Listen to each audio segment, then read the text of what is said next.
Hello, I am Dr. Pam Veldkamp at McMurray University, and today we're going to look at the experiment called the reactions of copper. And in this experiment we're going to take a piece of pure copper, copper foil, and dissolve it and carry it through several different reactions. You'll see the characteristic color of copper in solution. And then at the end of this series of reactions we will then recover the pure copper back again. There are going to be a number of qualitative observations in this experiment, and so you should have your notebook ready. There are going to be a lot of color changes as well as other evidences of chemical reactions that you'll want to take note of, as well as some quantitative data as well. In this reaction, as we said, we're going to start with a piece of pure copper. So I have here a piece of copper foil, and we're going to first just clean this off with a little bit of deionized water just to remove any dirt that there might possibly be on there. Just rinse it a little bit, and then I'll dry it with a Chem wipe. And now at this point, since we want to know the mass of the copper that we're beginning with, I'm not going to hold it with my fingers anymore. I'm just going to put it in the weigh boat. It will unstick from the Chem wipe. And then we're going to weigh the piece of copper. And I just realized that I should have zeroed the weigh boat out first. I have another weigh boat here, and I will do it that way.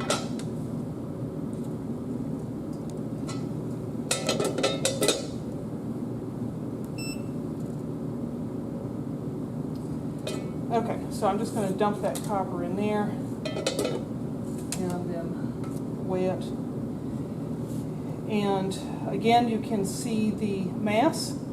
0.096 grams.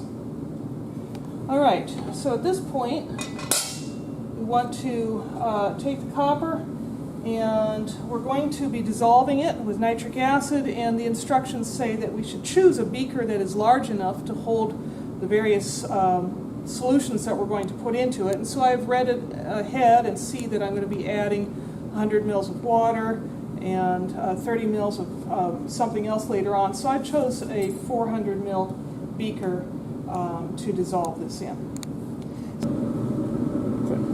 Okay, so now we have the nitric acid. This is what's called concentrated nitric acid. It's 70% nitric acid by mass, the rest of it being water. This is an oxidizing acid, a very hazardous acid, and so you want to be very careful with it. We have what we call a dispenser pump on top of the bottle. The pump is set for 5 milliliters.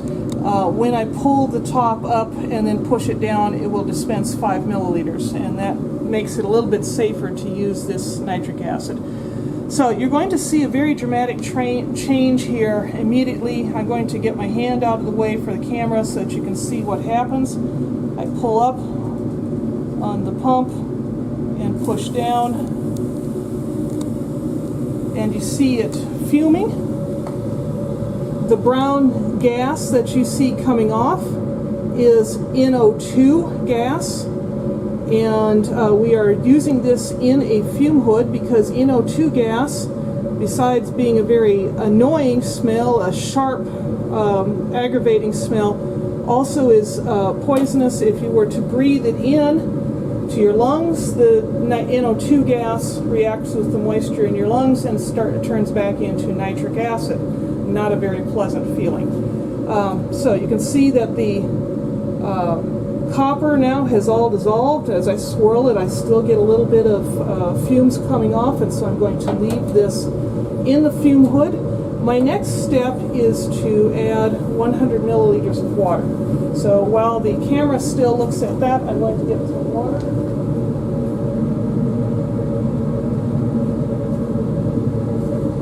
And what I'm going to do is very carefully pour the water into the acid. Now you may recall from our safety discussion, what I use in Boston Acid, do as you oughta, add acid to water. That is, I would normally be pouring my acid into a container of water. But in this case, since there's only 5 milliliters, it would be very difficult to actually get it all out into another container. So we're going to very carefully add the water to the acid by tilting the beaker and running the water carefully down the side. And I want to add about 100 milliliters of it, which I can measure on the side of the beaker. There's markings there. I don't have to have exactly 100 milliliters, but you see that there's been a color change with that, and I need to add about 25 more milliliters of water.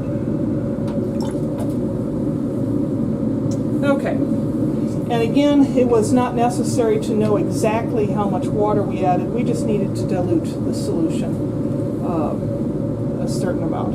Okay, so you can see that it is pale blue, okay, and that blue color is the characteristic color of the copper 2+ ion in aqueous solution. Now we are ready for the next step, and that is to add the sodium hydroxide. This is reaction 2 in your lab manual, and so this one calls for adding 30 milliliters of 3 molar sodium hydroxide. So I'm going to pull up and then push down on the pump. Again, I'm going to try to hold my hand out of the way so that you can see what's happening.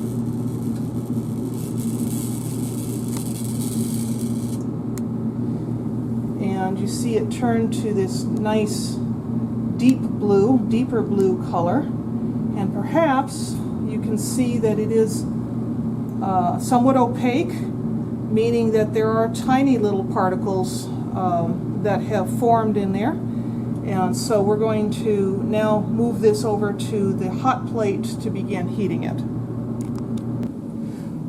Okay, now you can see that the solution, after I've added the sodium hydroxide, looking down at it like this, you can see that there are little particles in there.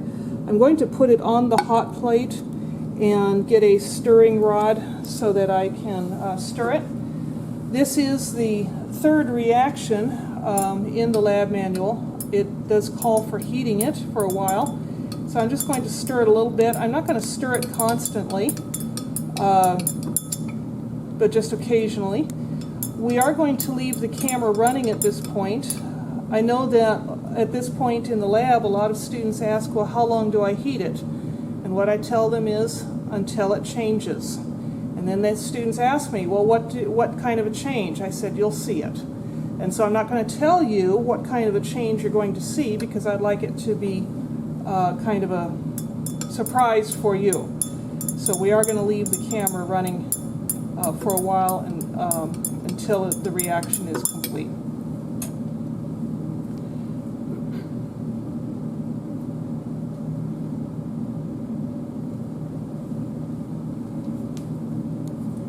One of the statements in the lab manual is that we should not boil this solution, and so one might wonder why we shouldn't boil it. Well, if you think about boiling, what happens? You have a bubble of air that comes, actually a bubble of water vapor that comes to the surface, and the bubble pops, and as it pops you can have bits of the ions or any other thing that's in the solution caught on that surface and then pop out. And if you've had something on the stove vigorously boiling, you know that things spatter out. And so that's the main reason not to have this solution boiling, because we are interested, now that we have that piece of copper in here, we want to make sure that we keep all of the copper in here until we recover it at the end. And so if we were to boil it, we might have copper spattering out, and then we would lose that.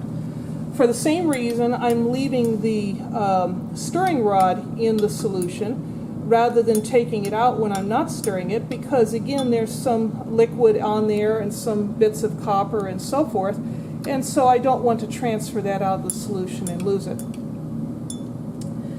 Now, you may possibly see in the picture there, I saw a moment ago, I thought I saw some brown stuff, but it's kind of disappeared now. But the color does appear to be changing a little bit, unless that's just my imagination.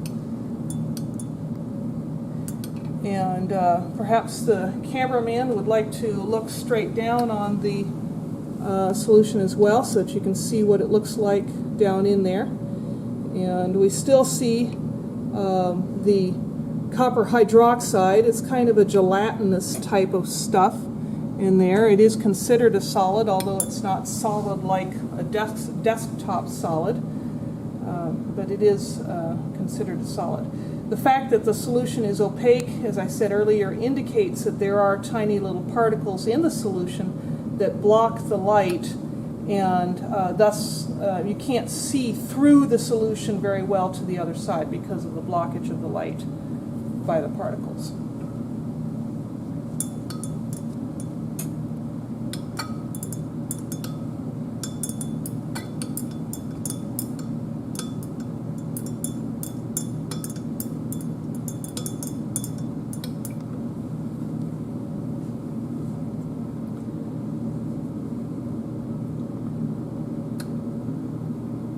So we've already seen a couple of examples of reactions that are very fast, right? We dissolved the copper with the nitric acid. That happened almost instantaneously. We added the sodium hydroxide, which of course neutralized the acid and then reacted with the copper ions. And that reaction also happened practically instantaneously. Now we have a reaction that is much, much slower. So not all chemical reactions happen instantaneously.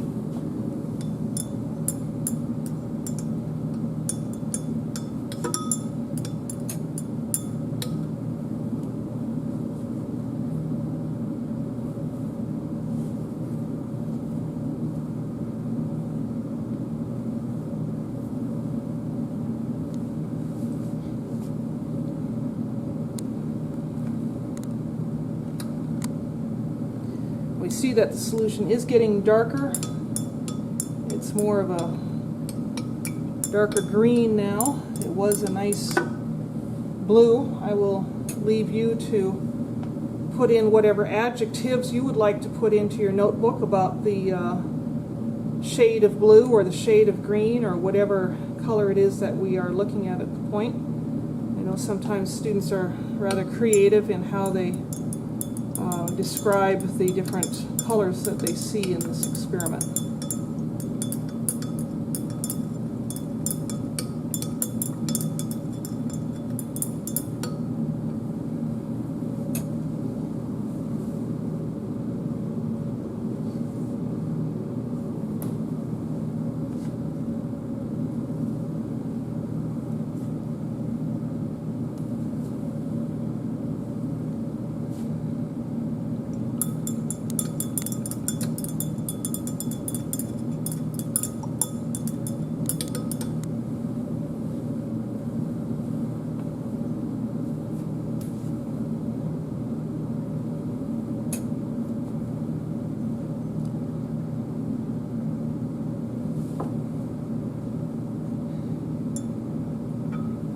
I'm going to let the solution stand just a little bit, and we'll see if the solid that's in there begins to settle out, precipitate out. And then we can see what color the supernatant solution is, because that will give us an indication of when the reaction is finished.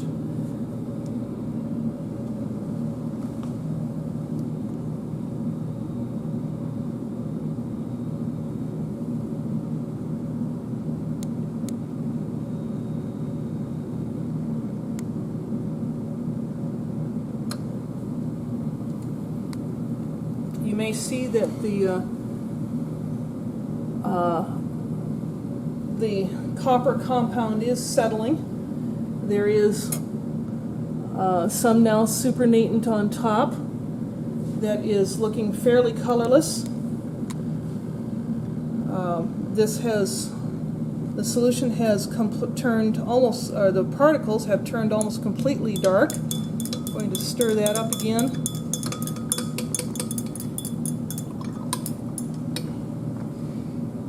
I'd like to heat this until I'm convinced that the reaction is complete. That is, until I see no more blue or green color in the supernatant solution. I'd like to have all of this dark color present.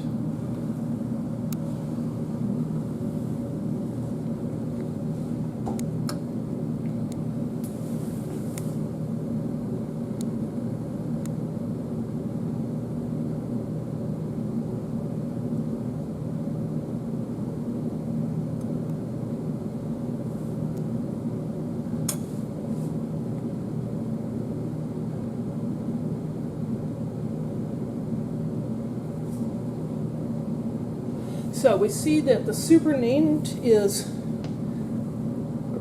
pretty much colorless at this point. And so the reaction is now complete. So I'm just going to remove this beaker from the hot plate and we'll let it stand. You might wonder, how is it that I can that I can set this hot beaker onto the cool countertop? Well, we notice that this is a Pyrex glassware, which means that it has been tempered to be able to not break when it comes in contact with a somewhat cool surface. Okay, so at this point we're going to allow that to settle out. I'm going to prepare. I need about 200 milliliters of very hot deionized water for the next washing step. And so I'm just going to put some water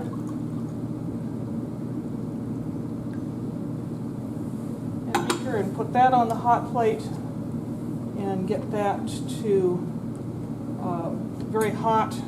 If it boils a little bit, that's okay. I just need to know that it's very hot. As for the solution that has the copper compound in it, we want to allow that to settle as much as we can. And you see that it's not settling very much right now. It does take a while for this to settle. After it has settled, then we're going to decant as much of the supernatant as we can without allowing the copper compound to also go over. So we're going to pause the camera right now so that we'll just let that settle. We don't have to watch that on the camera. Okay, we've been allowing this copper oxide to settle for about half an hour, maybe a little bit longer. You see that pretty much all of it has settled. I actually carefully took the stirring rod out of the solution and laid it across the top. There may be tiny little pieces at the surface yet. I see there's a little bit here as well. But this is about as good as it's going to get in terms of settling. So what I'm going to do is carefully take this beaker down without disturbing anything. Try not to disturb anything. And I'm going to very carefully decant as much of the supernatant liquid as I can. I don't want to pour any of the copper oxide over. And of course I'm going to decant it into a beaker rather than into the sink, so that in case I do accidentally get something over, I can catch it in the beaker. Now I did see a small piece go over, and I saw another piece that was wanting to come over, so we'll see if we can block that one from coming.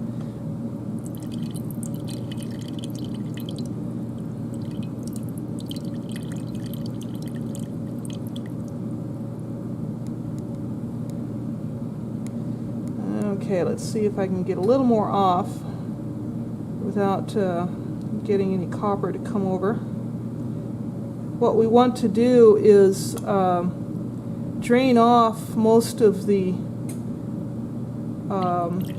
waste ions that we've had from the previous solutions, and we're going to be adding hot water to this to wash it, to try to get rid of most of the extraneous ions.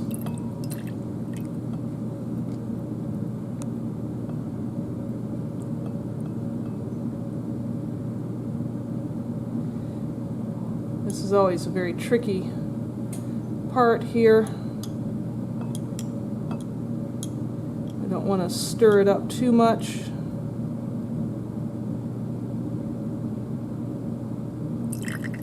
I want one tiny little piece over. One of the things that you'll be asked in the lab manual is to, in the lab report I should say, is to identify some reasons why your recovery of copper at the end is not 100%. Of course, it could be less than 100% recovery, or occasionally greater than 100% recovery. And so again, as you are watching these steps, and maybe I should have mentioned that earlier, although this is probably the first place that it's real obvious where we could possibly lose some of our copper.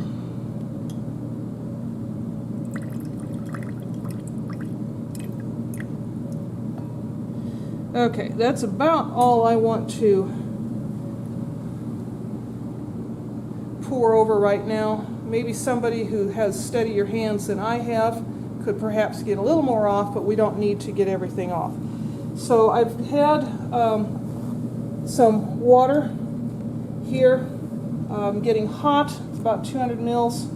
So I have obtained what we call a hot hands. Of course, this just allows me to pick up a hot object.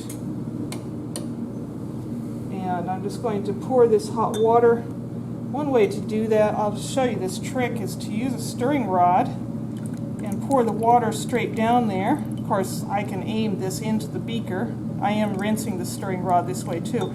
But this is a nice little trick. This is a good place to show you this. A nice little trick if you're actually having to aim it into a much smaller opening. The water will just flow right down the rod into the opening if you're aiming for a smaller opening. And that way you don't dribble it all elsewhere. Okay. So I'm just going to give this a stir. As I mentioned earlier, this step is a washing step. We want to try to remove any extraneous ions, or most of the extraneous ions that were in the solution. And so now we're just going to allow this solution to settle again. And so you can see that it's swirling a little bit and starting to settle. It tends to settle more quickly the second time than the first time did. But we'll just let this one settle again, and we'll pause the camera while we're settling.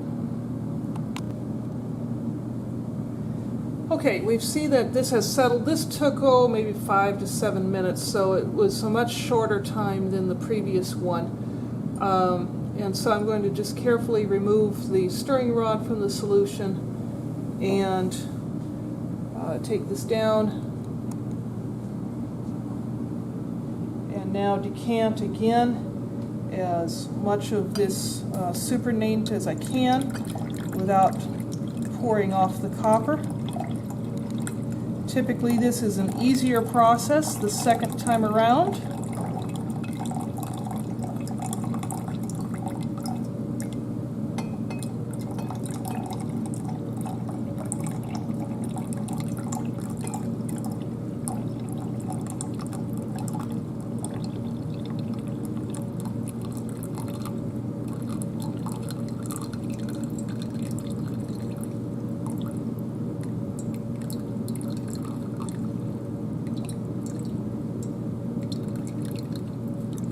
Okay, that's about as far as I want to go with it. The copper was starting to come to the front. And so now we're going to take this over to the fume hood and add sulfuric acid to it to dissolve it.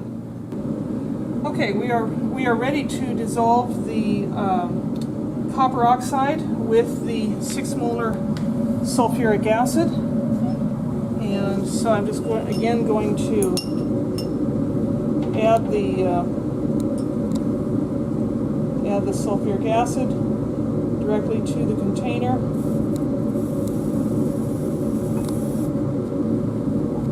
And swirled it a little bit. You can see that it has dissolved rather quickly. And you see that nice blue color again, which is characteristic of the copper 2+ ion in solution. That was reaction 4 in the lab manual. Now I'm going to add, that was 5 milliliters of 6 molar sulfuric acid. Now I'm going to add about 5 milliliters of 3 molar sodium hydroxide. And this is not one of the reactions in the lab manual. This is just something that we have found in the past to help us with the next step, which is going to be recovering the copper with the zinc. And this is just going to partially neutralize the sulfuric acid that's already in here. So I'm just going to simply add about 5 milliliters. And you really don't see any change there, but we've partially neutralized some of the sulfuric acid. All right, now I'm going to put this over here. I haven't turned the hot plate on yet. Our next step is to add the zinc. So this is zinc mesh. It's kind of a granular looking metal, at least in this form. I've already weighed out roughly 0.2 grams of the zinc mesh. It does not have to be an exact amount. In fact, again, it's written so that we're not adding enough. We know that we're going to have to add a little bit more later, but we don't want to add too much zinc to begin with. So at this point, I'm going to add the zinc to the solution. It has the copper ion in it, and we'll start to see a reaction happening. You may be able to see in there bubbles coming to the surface. That is the sulfuric acid reacting with the zinc to produce the hydrogen gas. Let's see if I can get this in the camera a little bit better. And so there are actually two competing reactions going on at this point. The zinc that I added is going to react with the copper ion and exchange electrons with the copper ion and form the solid copper, and the zinc then becomes zinc 2+ ion. But the competing reaction is that the zinc is also reacting with the sulfuric acid in there, producing the hydrogen gas that you see bubbling off. And that was the reason actually for partially neutralizing the sulfuric acid, so we wouldn't have as much of that competing reaction occurring. Of course, what we really want to have is the copper ion coming out of solution. Now, you might say, why did we not fully neutralize all of the sulfuric acid? Well, we've also found that this reaction seems to go a little bit better if we do have some acid in there, but not nearly as acidic as it was. So it's just this balancing act, and we don't really have to be too concerned about the pH, but we'll just let that reaction happen. Now, as I said a little bit ago, the 0.2 grams of zinc is probably not going to be enough, but I don't want to be adding too much zinc all at once, because at the end I also have to then destroy the zinc that's left over. And so we've got several concerns that we need to be thinking about. So how would we know when the copper has all come out of solution? Well, I've mentioned a couple of times that this blue color is the characteristic color of the copper ion in solution. So we're going to be looking for two things to tell us that we're finished with the reaction. One is that we're looking for the copper ion, for the blue color, excuse me, to completely be gone from the solution. So it's completely colorless. The other thing that we'll ultimately be looking for is whether the zinc is gone, and we can tell that by the absence of bubbles coming from the solution.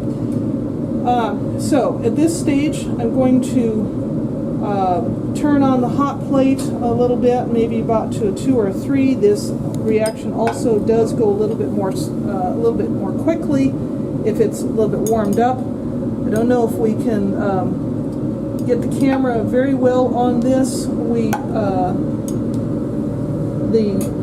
You don't see the granular zinc anymore, and it may be that you can kind of see that the particles are a little bit larger perhaps, and maybe a little bit more reddish. So we already have had copper being formed as the electrons are exchanged between the zinc metal and the copper ion. So we're going to let that warm a little bit, and in the meantime I'm going to get a little bit more zinc, maybe another 0.1 grams of zinc to add to that, because I know that we'll need some more zinc anyway.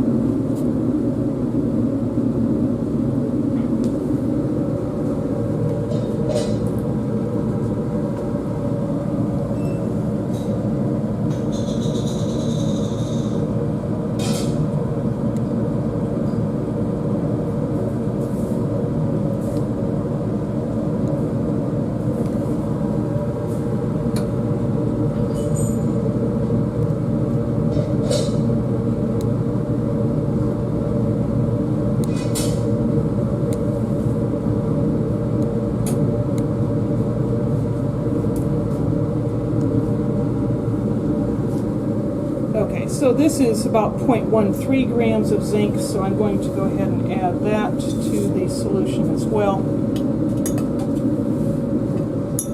Stir it, swirl it a little bit.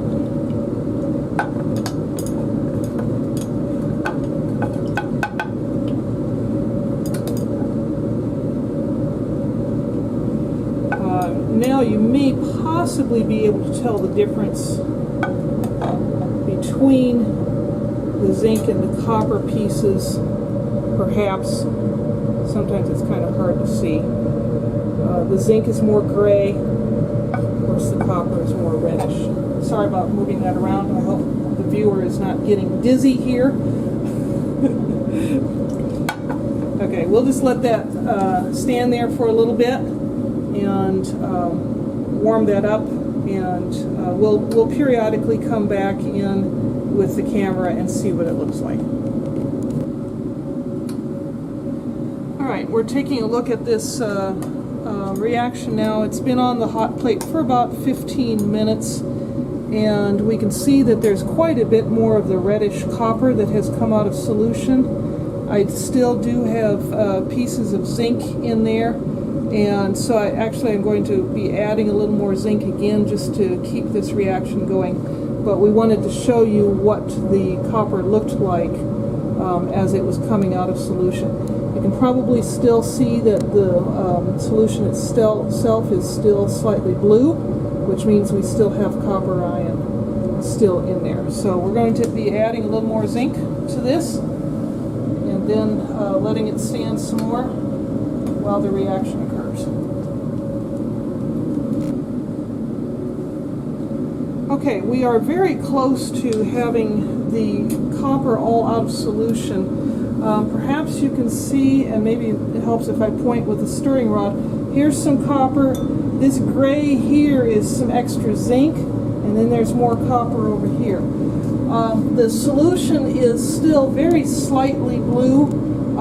It's hard to see that looking down at it, but when I look at it across the bottom, there is still very slightly some blue color in there, but it is almost gone, and I'm guessing that the rest of this zinc in here will take out the rest of that copper. So the main thing that we're going to be looking for now is to get rid of the rest of this zinc, and so again it's doing that by dissolving in the sulfuric acid and producing those bubbles of hydrogen gas. Okay, at this point now we can see that the blue color has disappeared from the solution. If we look inside, you see all this nice reddish, orangish, reddish, brownish color of the pieces of copper. And as we mentioned before, the other thing that we want to do is make sure that we have gotten rid of all of the zinc. I don't see any bubbles of hydrogen coming off out of there anymore, but a good way to test that is to add just another drop or two of sulfuric acid into the solution down into where that copper is, just to determine whether we've got any more zinc in there. And so I'm just going to add a couple of drops.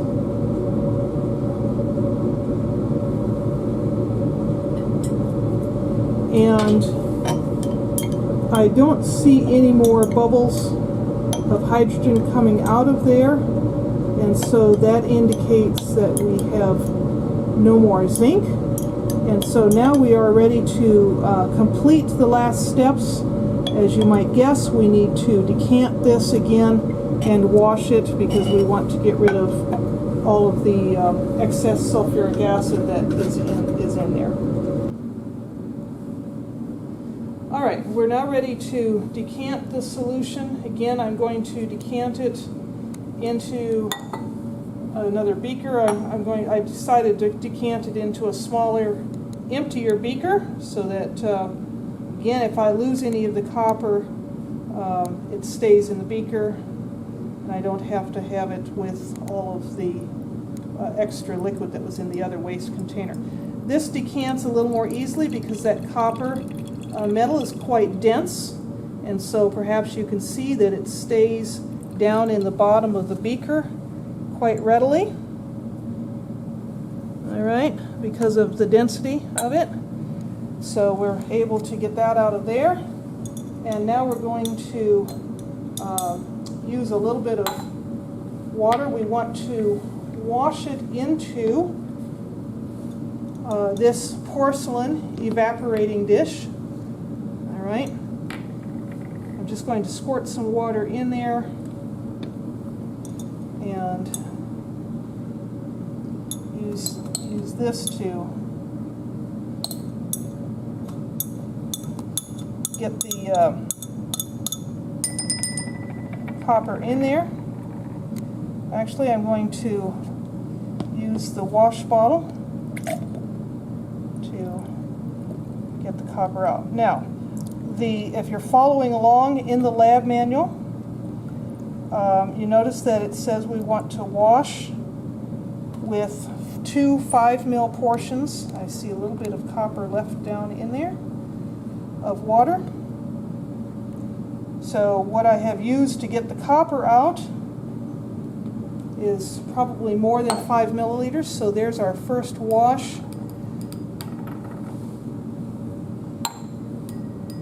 Again, what are we doing? We're washing away all the previous materials. Of course, there's zinc ions in there, sulfate ions, probably sodium ions from the sodium hydroxide a while back. And we're just going to decant that.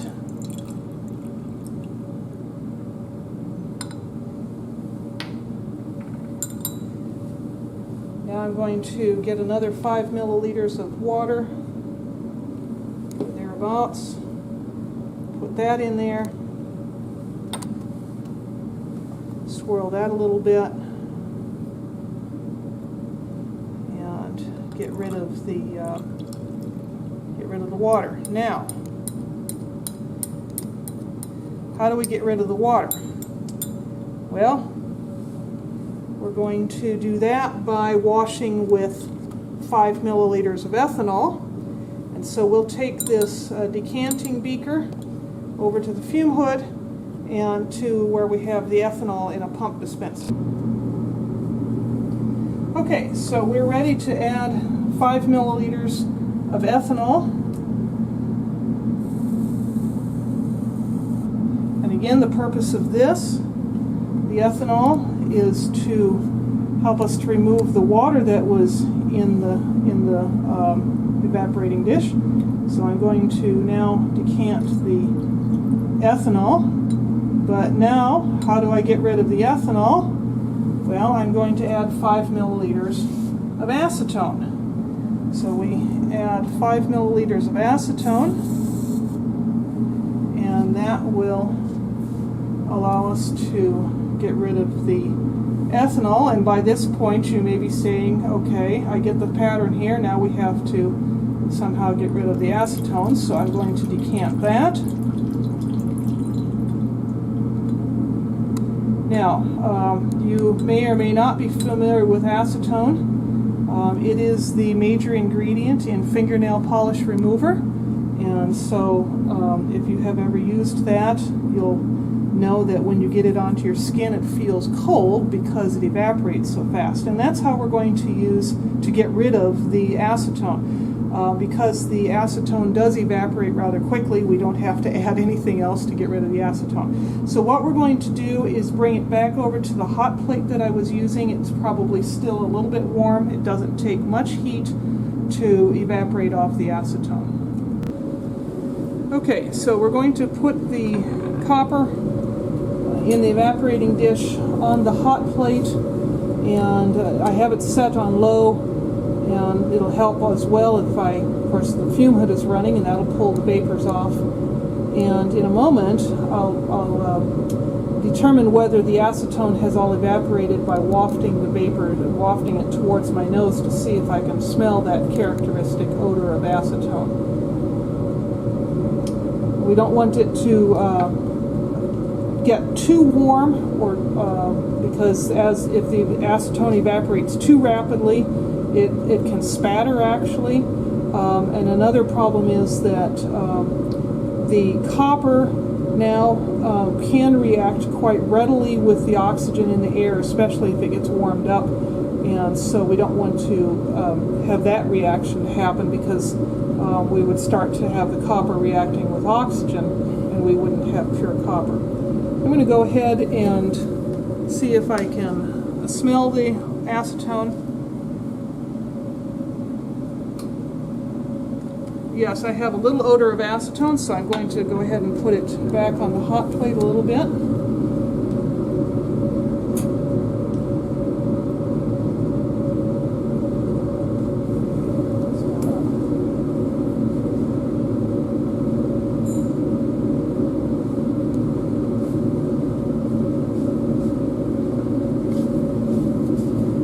The other thing that I can do is to very carefully use a stir rod and break it up a little bit.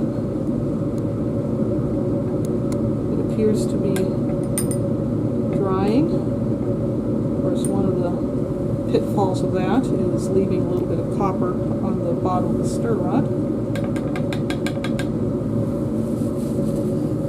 Let me check it again for acetone odor.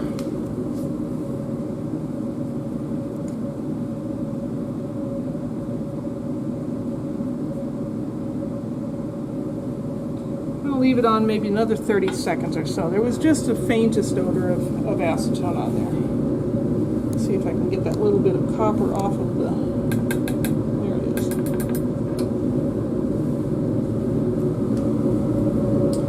So you see that as it dries, it's even a nice, almost orangish pink color. It's quite a nice batch of copper that we've removed from the solution. Obviously it doesn't look anything at all like the copper that you began with, and that is one of the questions, is to describe the appearance of the copper that you began with and to describe the appearance of the copper here at the end. Okay. So we have come back over to the balance. I did allow the copper to cool just a little bit. I'm going to put a weigh boat on the balance, zero it out, and then we'll weigh the copper and find out how much we've recovered. So we'll just pour that in there. Maybe see on the camera there's a couple little pieces that and some very fine powder there. I'll see if I can get that out, but clearly there's I could maybe use the end of this, but I'm concerned that if I put it on here, it just will stick to the rubber policeman.